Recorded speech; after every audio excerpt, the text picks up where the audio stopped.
Sports betting brother, and hey, bring it up, and thanks for stopping by. My name is Boyd, sports betting market analyst with OddsJam.com. We teach you how to bet like a pro. Today's topic is, how do we know how much to bet, how much to bet when to bet up, when to bet down, what opportunities and timing should I think about when I'm making my sports wagers? Well, I'm going to talk about that today. Lots of good insight to bring to the table for you and help you with these decisions, so it makes it really easy. So let's take a look. All right, guys, let's jump right into it. So the question is how do I know how much to bet, when to bet it, and just different understandings of when you can move certain amounts of money. And one thing I want to show you here is a Kelly Criterion. There's a Kelly Criterion calculator, and we'll pull that up right here. Check it out. Okay, the Kelly Criterion calculator basically, guys, is gonna allow you to set your multiplier or your risk factor. So let's say certainly 1.5 is going to be higher than 1. Let's just say that your odds are, let's say you're at a minus 120 in this particular situation, and you feel good that you're definitely 62% above the win percentage, and so you have a lot of really high expected value. So this is something where if you have something that high, you would definitely be wagering a larger fraction of your bankroll. And so, if you lowered this down to 1.0, it takes it down. Obviously, that expected value goes down a little bit, as well as that percentage of your bankroll. And of course, here, let's say you're a underdog. Let's say you're plus 125, and let's say you're actually closer to say 51%, where you thought you had the edge there. So it's going to lower these things and give you a fraction of your bankroll. But really what you can see is the positive EV page, which is definitely the definitely the foundation of OddsJam, is the positive expected value page, where it shows you the percent edge.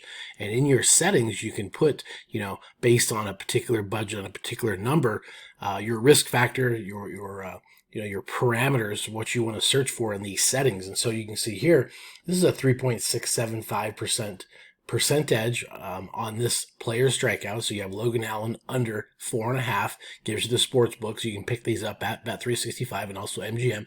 Now the market width, this is very, very important, because if you had a super high percent edge, but let's say this market width was 49, I would not be as interested, because you want to have this number, the market width, as low as possible. What the market width means is basically the confidence level of the sports books.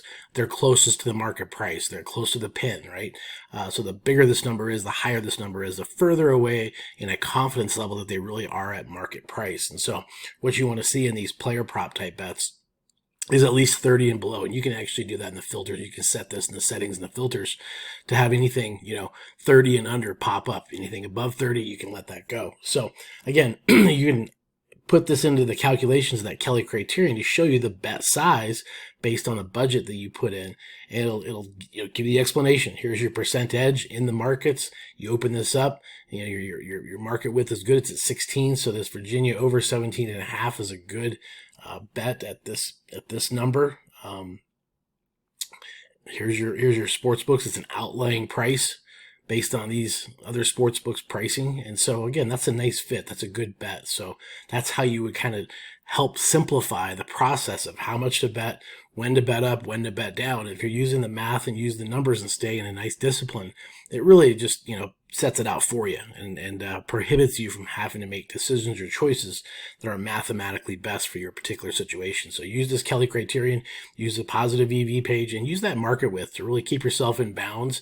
And if anything, you can test it, and you can say, okay, well, maybe I won't put in the 160, maybe I'll put in 80, and then you can track this in your bet tracker.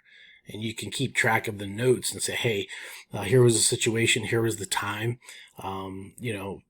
Depending on the time of the week, time of the day, maybe determine the bet size limits. And so you might make different choices at different times of the week based on the sport. So this is all part of it. This is all part of the market analysis and all part of the quantitative assessment you can put into these selections, and how you come up with a particular bet at a particular location, a particular price, and how you have a specific mathematical edge in the markets, and then how you would adjust your bet size.